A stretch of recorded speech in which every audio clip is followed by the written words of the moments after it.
Hi everyone, I'm JD, welcome back to my channel. So I know it's been forever, well for me it feels like forever, since I've done a video on this art series. I actually did film this last video, yeah, much the last one by the way, part 12, and we're done. I filmed it, but when I played it back it was just so incoherent. I was just rambling and not explaining myself very well. So I've got to try to do a better job in this video, but yeah, I don't know. The concepts in these pictures are quite, I don't know, philosophical, and it's hard to put it into actual words. I find that's why drawing is so helpful, because it can bring across, it can communicate what you're thinking when words are a struggle to do that. Anyway. So I'll link below the playlist if you want to see the other videos.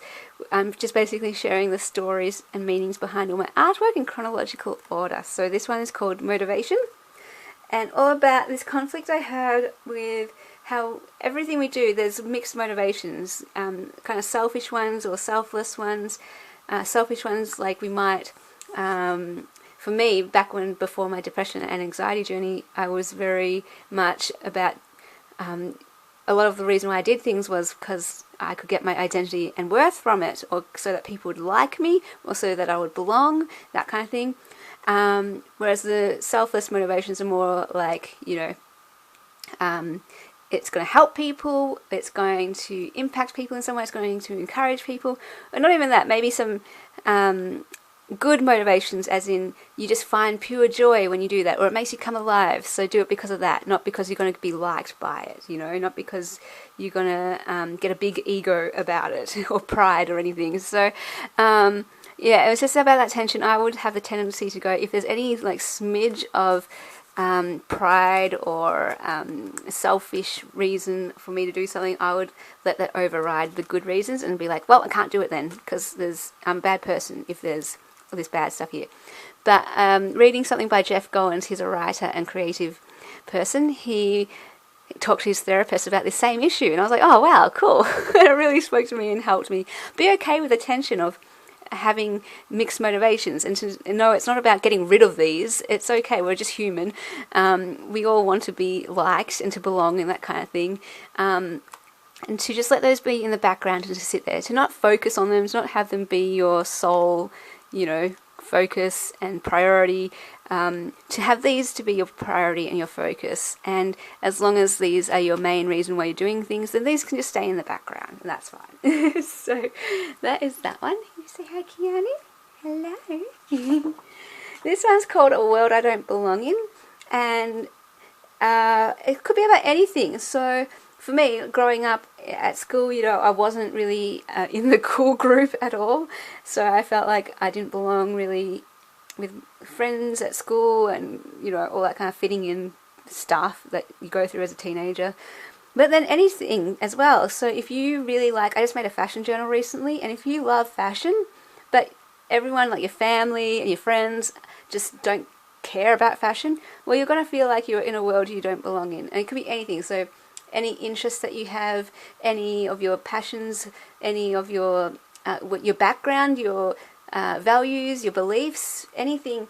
If we're around people who don't have those same things as us, then we can feel like, oh gosh, I don't belong. And what I used to feel was that there was something wrong with me, and that I had to change to adapt and be more like what everyone else was like, because that's what you think. It's just like, oh well, that's the way it all is, and I'm different, well, I've got to change. But through my journey with depression and anxiety and learning about identity and everything, I've come to a point where I'm like, I want to hold on to, you know, who I am, stay true to myself. I want to be blue, because blue represents my identity in these pictures. I want to remain blue rather than try to be red like everyone else. But at the same time, this is my little dilemma, was how do I cross over? How can I stay blue and yet connect with people and engage with them and understand them and love them? Because, you know, everyone's amazing. It doesn't matter if we have different beliefs or views or values or backgrounds or whatever, or interests. We can still appreciate each other, respect each other, love each other, get along with each other.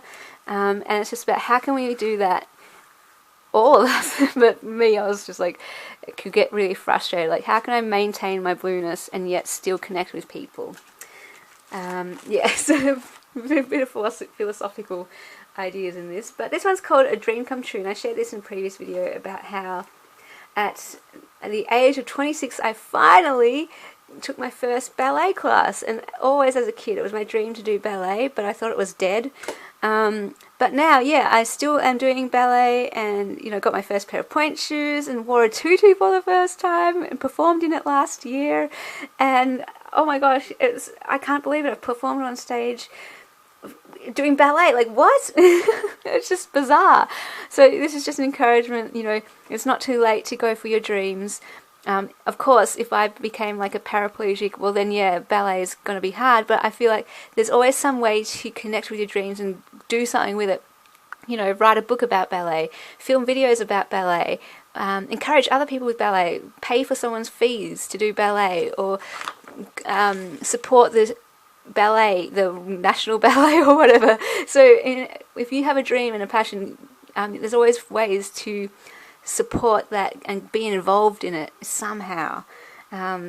Yeah, anyway, so this one's called Kaleidoscope, and it's one of my more abstract pictures, and just all about, how it represents all of us people. And when, like, these colours are all beautiful in their own right. If this was all just a picture of yellow, wow, beautiful, great. But this is just all about how when we're together, and all of us together in this world, we are even more beautiful together. So that way we get all the colours, we get all different sizes of colours, and we get, even when we overlap with each other, we make new combinations and connections, and it's just a picture of beauty to me, a picture of beauty in how all of us exist and a part of this. And it's pretty cool. This one here, alright, is called Off the Shelf, or On the Shelf, I can't remember which one, and it's inspired by a book by Anne Lamott, one of my favourite writers. Travelling Mercies is the book, and page 43 is this quote: "I'll take her place on the shelf, let her go outside again." And basically, absolutely amazing story. She shared this analogy or way of describing what salvation is, and this was the story that was told to her. It's as if Jesus walked into a second-hand store. I'm going to paraphrase for my Aussie background. It's as if Jesus walked into a second-hand shop, and there's all these broken and forgotten and stained and items on the shelves, and it's as if he goes up to, you're one of those items on the shelves, and he goes up to you, takes your place on the shelf, and says, I'll take her place because I want her to go outside and live again, or something like that. I wanted her to go outside again. And at the time it was really impactful for me, because I was just coming out of my depression and anxiety, and at the time I was just like, if I was on a shelf with all these broken things, I would just want to pull the cupboard door closed. It was too much to go out and face the world. The world, living wasn't a very enjoyable experience for me at the time. It was just too much. And this story just reminded me that life isn't supposed to be this too much thing. It's supposed to be this gift. And I was like, it just opened my eyes again to that gift. And I was like, all right, well, where is this gift, God? What is this gift?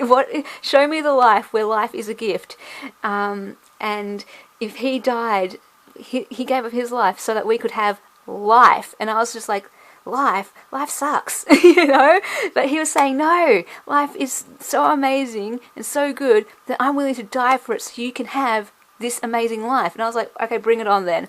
And so I was just praying about, well, show me this life, show me this amazing life, this gift of a life that you have for me, because you're the one who gave me life, and therefore it is a gift. And so I was just wanting him to it was helpful to change my view of what my perspective on life. Instead of seeing it as a burden or anything like that, I could see it as a gift. That was really good. Anyway, so this one is called Tree of Faith. And this is inspired by a book by Tim Costello, World Vision dude. And it's called Hope. Oh no, Faith. It's called Faith. He wrote another book called Hope, and both of these books I really, really love. And he just gave me 2 questions that I really were helpful, and they're very helpful for when you're going through depression, or what I had, which caused a lot of my depression, was existentialism. You know, what's the point? Everything's meaningless. So these 2 questions really helped me snap out of that. What can I give? And alive for what? It's like, we're here in life, we have a responsibility, what can we give, and alive for what? I believe, you know, we're all here for a reason, we've all got something to give, and we've got a responsibility to live that out. And so anytime I get stuck or down, all I have to do is ask, okay, what can I give? And alive for what? What am I alive for? So all that purpose and all that kind of good stuff. Also, it's talking about 2 concepts in this picture. How it's the rings of faith, how the tree, this is what he's talking about, as we grow and journey with God and do life, the tree, as an analogy, when it grows, it develops another ring and another ring and another ring. And it's like that with us. We develop new layers of understanding of God. And so 10 years ago, or when I first became a Christian, my beliefs about who God was and life and heaven and everything, mission and kingdom living, was very different, or different to what I believe now. And in another 10 years, my beliefs will have changed again. Not the core ones, of course, like, Jesus being our saviour and God creating the world and all that, but things like, I used to believe we died and went to heaven, rather than now I believe heaven is coming to earth, and we can all help heaven come to earth, but God is bringing heaven to earth, and one day heaven will be on earth. And then I've got like all different other little, I guess, theological beliefs, but experience, it develops and it grows you and it shows you, even stuff about pain. My beliefs back then was pain is bad, but going through my journey, living alongside, walking with God, He's taught me, pain is actually okay. It's just a part of life, and it's not about getting rid of pain, but embracing it, leaning into it, and using it. And, my example being Jesus did not run away from pain at all. And he dealt well. He dealt very, very well with pain, and we can learn from that. Anyway, so, it's just an example. Again, very, very philosophical, these pictures. I'm really not sure if I'm explaining myself well, but anyway. This one's called Keys to Freedom, and about how, I read this quote, something like a therapist said to her client or something, you already have the key to your problem, you just need to find out how to use it, or whatever, something like that. And I thought that was really cool, because at the time when I was going through depression and anxiety, I thought the keys were all out there somewhere, and I was like, I don't know where they are, and I was striving to find them, and it's like, I'm never going to find them, and that mindset just wasn't helpful at all. It's, frustrating and self-defeating almost, because it's like, I'm never going to find these keys. But to flip that around, go, actually, God's given us every single key to any prison, any cage, to freedom, and we've already got it in possession. It's not like hiding somewhere out there beyond our reach. We've already got it. He's given those to us, and it can just be a matter of finding out which key goes to which cage and what tool to use for what thing. And sometimes, maybe the key comes through a therapist, or maybe through a book, or through reading the Bible, or just simply spending time with God. But, He uses different things and different ways to speak to us. And so I love also with therapists, what I think they're supposed to do is not what I wanted to do when I first went to see a psychologist. I was like, here's my problem, solve it. Tell me what to do. That's kind of my mentality.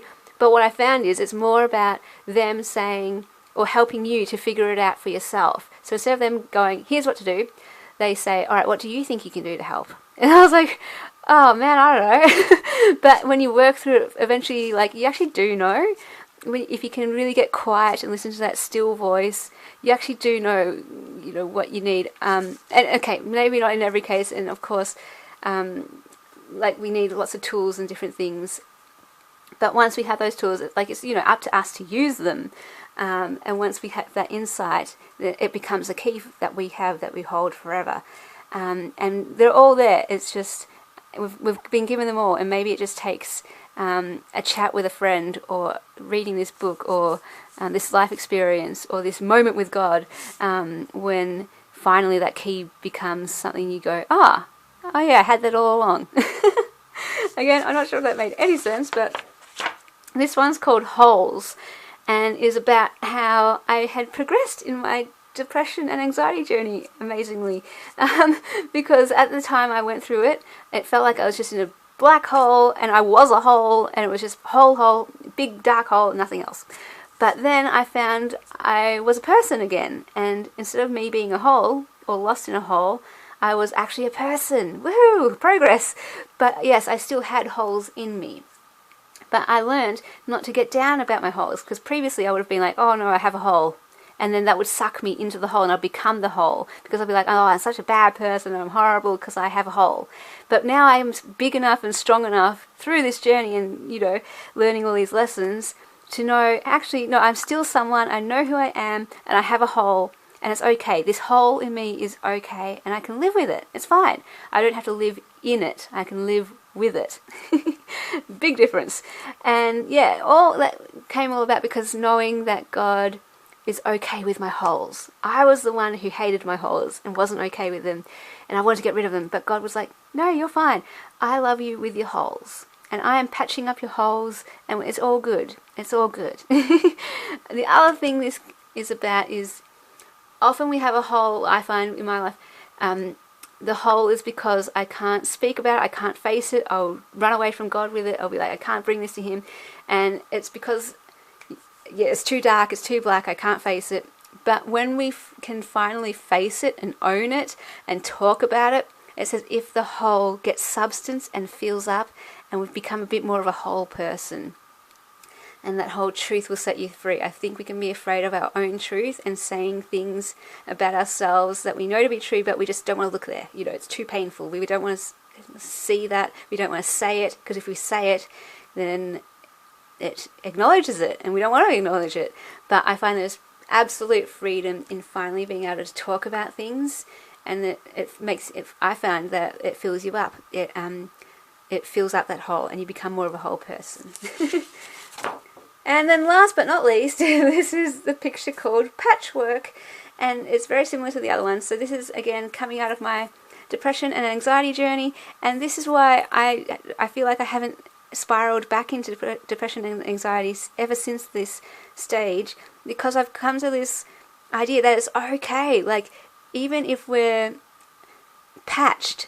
So I felt like I was shredded and torn and crushed and just a patchwork, and what I used to do was just tear myself to shreds and hate myself for it, and just get into this really dark place and spiral down.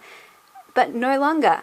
Rather than, oh well, now I'm great, I am all whole and I don't have any patches. No, that's what I thought I had to get to. But now I know everything was okay as it was. Even with my patches and even with my shreds and brokenness, I'm okay because God loves me just as I am.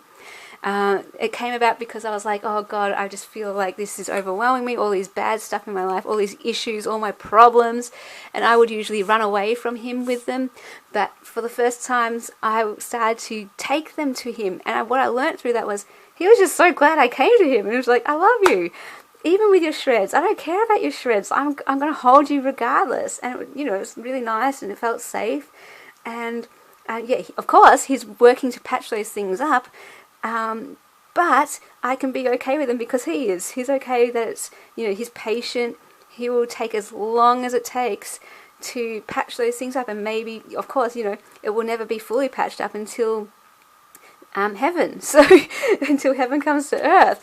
So in the meantime, yes, work at patching up the holes, but be okay with them, the ones that are there.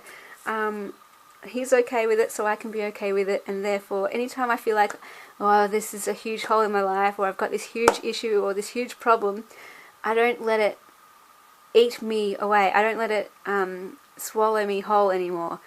And that's been one of the biggest differences, and why, depression and anxiety isn't something that I spiral into anymore because of this lesson. So yeah, that is the last picture. Woohoo, we did it! Oh my gosh. Thank you for anyone. I don't know if there's anyone who has watched every single one of these.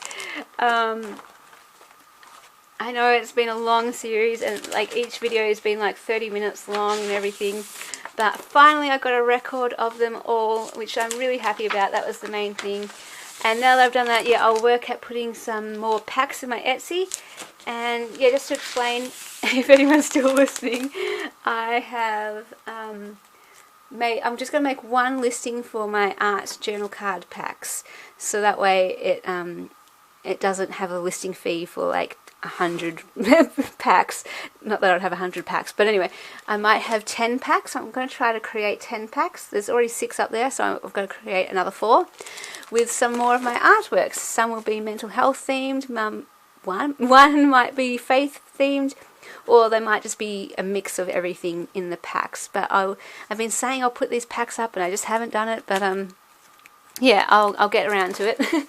And once they are up on my Etsy, yeah, I'll do a video and go through each pack that is there. And yeah, you just select which pack number 1, 2, 3, 4, you know, like that in the one listing. Also, yeah, in the next video, when I share next about art and all this stuff, I'll do a little update on how the mental health art book is going, and some fundraising announcements, I suppose, for that. So once the draft is back from the book team, I'll look at, you know, doing more drafts, and then go on to the book design phase of the process, and then the publishing side of the process and the printing, which is really exciting. So I'll try to do some fundraising for that with my art packs and calendars and colouring books and bookmarks and other things. If you have any ideas, let me know. If you have anything that you would like to see, that you wanted to see in my shop or anything, just, yeah, let me know. I'm all ears. So thank you guys so much for watching. We got through it all amazing. Let me know if any of these resonated with you. Feel free to share your own stories, because you never know who they will impact. And I'll see you guys in the next video. Bye!